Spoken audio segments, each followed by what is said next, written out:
Hi, welcome, straight to the point. Shumi, you love ADVs, right? But you're not an ADV kind of a person. You're more of a sports bike kind of a person. But you love ADV.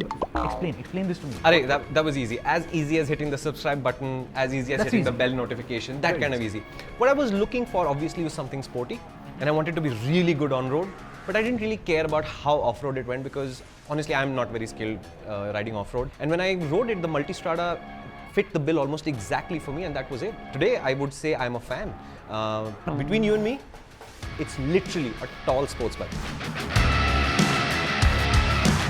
If I'm understanding this right, then the KTM 1290 is exactly the opposite of the Multistrada. Not exactly the opposite. Let me explain. Ducati made the Multistrada to be a great on-road bike, and it's capable off-road. Yeah.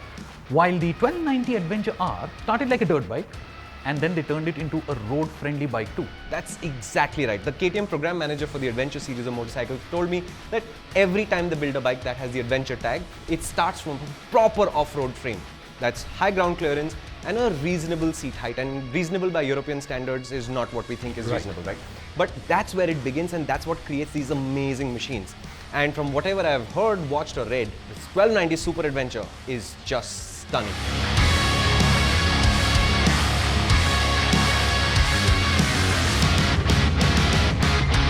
That's right, the KTM Super Adventure R is the real deal. 1300cc 75-degree V-twin, makes about 140 Newton meters of torque and just about 155 bhp. Now all of this KTM madness sits inside a very neat enduro frame. How serious is the motorcycle if you ask me? It's got 220 mm of travel on both ends, gets a Bosch ABS system for cornering as well as off-road ABS, and you have the option of turning it off completely.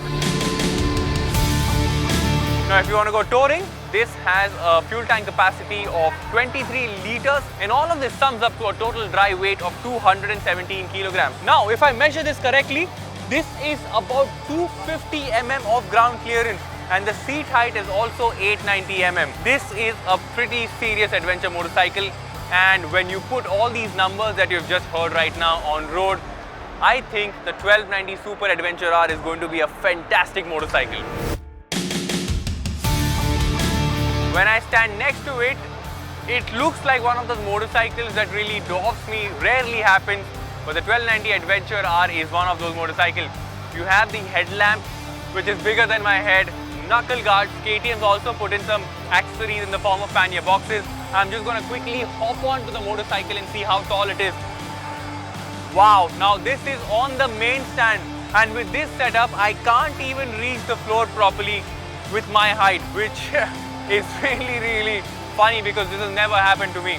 We all have seen so many videos of the Adventure R just playing around in the dirt, but I think as much as this motorcycle is capable off-road, I think it's going to be a great motorcycle on the road as well. It sounds mad, a little too mad I think. Yeah, so that's why there's also the Super Adventure S. So we were talking about the R, we also have the S. That gets 17-inch alloy wheels, electronic suspension, although it still has the same bonkers 160 bhp engine. That's exactly what it's for. So again, they've done something opposite here. Ducati created the Multi and added an Enduro.